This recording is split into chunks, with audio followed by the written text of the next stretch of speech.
La fille du roi et la grenouille, un conte des frères Grimm.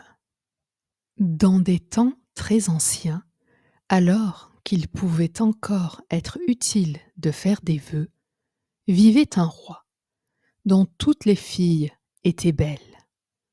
La plus jeune était si belle que le soleil, qui en a cependant tant vu, s'étonnait chaque fois qu'il illuminait son visage. Non loin du château du roi, il y avait une grande et sombre forêt, et, dans la forêt, sous un vieux tilleul, une fontaine. Un jour qu'il faisait très chaud, la royale enfant partit dans le bois et s'assit au bord de la source fraîche.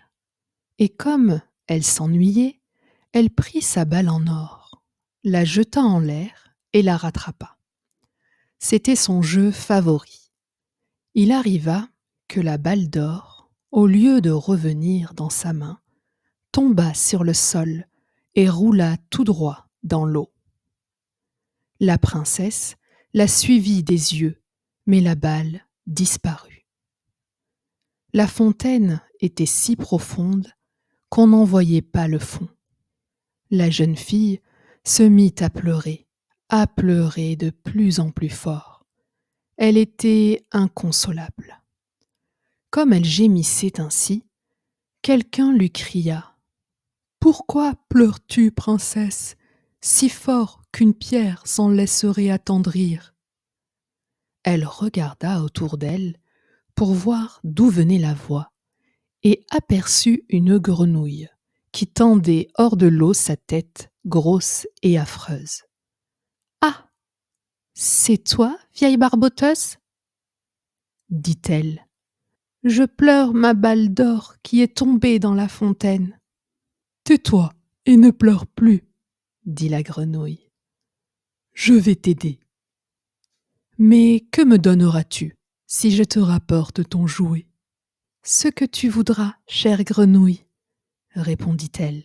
« Mes habits, mes perles, mes diamants et même la couronne d'or que je porte sur la tête. »« Je ne veux ni de tes perles, ni de tes diamants, ni de ta couronne. Mais si tu acceptes de m'aimer, si tu me prends comme compagne et camarade de jeu, si je peux m'asseoir à ta table à côté de toi, manger dans ton assiette, boire dans ton gobelet et dormir dans ton lit, si tu me promets tout cela, je plongerai au fond de la source et te rendrai ta balle. »« Mais oui, dit-elle, je te promets tout ce que tu veux, à condition que tu me retrouves ma balle. » Elle se disait. Elle vit là, dans l'eau, avec les siens et Coas. Comment serait-elle la compagne d'un être humain ? Quand la grenouille eut obtenu sa promesse, elle mit la tête sous l'eau, plongea et peu après réapparut en tenant la balle entre ses lèvres. Elle la jeta sur l'herbe. En retrouvant son beau jouet, la fille du roi fut folle de joie. Elle le ramassa et partit en courant. « Attends, attends !» cria la grenouille. « Emmène-moi, je ne peux pas courir aussi vite que toi. » Mais il ne lui servit à rien de pousser ses « koa, koa, koa » aussi fort qu'elle pouvait. La jeune fille ne l'écoutait pas. Elle se hâtait de rentrer à la maison, et bientôt la pauvre grenouille fut oubliée. Il ne lui restait plus qu'à replonger dans la fontaine. Le lendemain, comme la petite princesse était à table, mangeant dans sa jolie assiette d'or, avec le roi et tous les gens de la cour, on entendit plouf, plouf, plouf, plouf, quelque chose qui montait l'escalier de marbre. Puis on frappa à la porte et une voix dit : « Fille du roi, la plus jeune, ouvre-moi. » Elle se leva de table pour voir qui était là.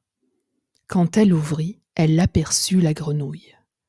Elle repoussa bien vite la porte et alla reprendre sa place. Elle avait très peur.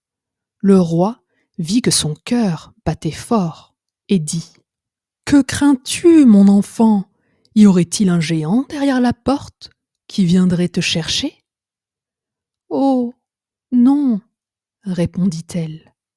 Ce n'est pas un géant, mais une vilaine grenouille. »« Que te veut cette grenouille ? » ?»« Ah, cher père, hier, comme j'étais au bord de la fontaine et que je jouais avec ma balle d'or, celle-ci tomba dans l'eau.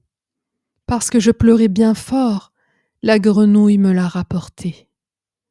Et comme elle me le demandait avec insistance, je lui ai promis qu'elle deviendrait ma compagne. Mais je ne pensais pas qu'elle sortirait de son eau. Et voilà qu'elle est là, dehors, et veut venir auprès de moi. Sur ces entrefaites, on frappa une seconde fois à la porte, et une voix dit : « Fille du roi, la plus jeune, ouvre-moi. Ne sais-tu plus ce qu'hier, au bord de la fontaine fraîche, tu me promis ? Fille du roi, la plus jeune, ouvre-moi. » Le roi dit alors : « Ce que tu as promis, il faut le faire. Va et ouvre. » Elle se leva et ouvrit la porte. La grenouille sautilla dans la salle, toujours sur ses talons, jusqu'à sa chaise. Là, elle s'arrêta et dit : « Prends-moi auprès de toi. » La princesse hésita, mais le roi lui donna l'ordre d'obéir. Quand la grenouille fut installée sur la chaise, elle demanda à monter sur la table. Et quand elle y fut, elle dit : « Approche ta petite assiette d'or. Nous allons y manger ensemble. » La princesse fit ce qu'on voulait, mais c'était malgré tout de mauvais cœur. La grenouille mangea de bon appétit. Quant à la princesse, chaque bouchée lui restait au travers de la gorge. À la fin, la grenouille dit : « J'ai mangé à satiété. Maintenant, je suis fatiguée. Conduis-moi dans ta chambrette et prépare ton lit de soie. Nous allons dormir. » La fille du roi se mit à pleurer. Elle avait peur du contact glacé de la grenouille et n'osait pas la toucher. Et maintenant, elle allait dormir dans son joli lit bien propre. Mais le roi se fâcha et dit : « Tu n'as pas le droit de mépriser celle qui t'a aidé quand tu étais dans le chagrin. » La princesse saisit la grenouille entre deux doigts, la monta dans sa chambre et la déposa dans un coin.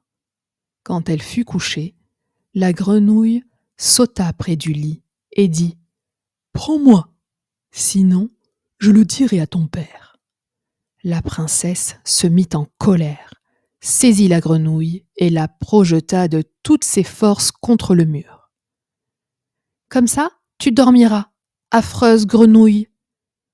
Mais quand l'animal retomba sur le sol, ce n'était plus une grenouille. Un prince aux beaux yeux pleins d'amitié la regardait. Il en fut fait selon la volonté du père de la princesse. Il devint son compagnon aimé et son époux. Il lui raconta qu'une méchante sorcière lui avait jeté un sort et la princesse seule pouvait l'en libérer. Le lendemain, ils partiraient tous deux pour son royaume. Ils s'endormirent et au matin, quand le soleil se leva, on vit arriver une voiture attelée de 8 chevaux blancs. Ils avaient de blancs plumets sur la tête et leur harnais était d'or. À l'arrière se tenait le valet du jeune roi. C'était le fidèle Henri. Il avait eu tant de chagrin quand il avait vu son seigneur transformé en grenouille, qu'il s'était fait bander la poitrine de 3 cercles de fer pour que son cœur n'éclatât pas de douleur. La voiture devait emmener le prince dans son royaume. Le fidèle Henri l'y fit monter avec la princesse et s'installa de nouveau à l'arrière, tout heureux de voir son maître libéré du mauvais sort. Quand ils eurent roulé pendant quelque temps, le prince entendit des craquements derrière lui, comme si quelque chose se brisait. Il tourna la tête et dit : « Henri, est-ce l'attelage qui brise ses chaînes ? » Non, Seigneur, ce n'est pas la voiture, mais de mon cœur l'une des ceintures. Car j'ai eu tant de peine quand vous étiez dans la fontaine, transformée en grenouille vilaine. » Par 2 fois encore, en cours de route, on entendit des craquements, et le prince crut encore que la voiture se brisait. Mais ce n'étaient que les cercles de fer du fidèle Henri, heureux de voir son Seigneur délivré. Un like et un abonnement, ça fait toujours plaisir et ça m'aide à continuer. Merci et à bientôt.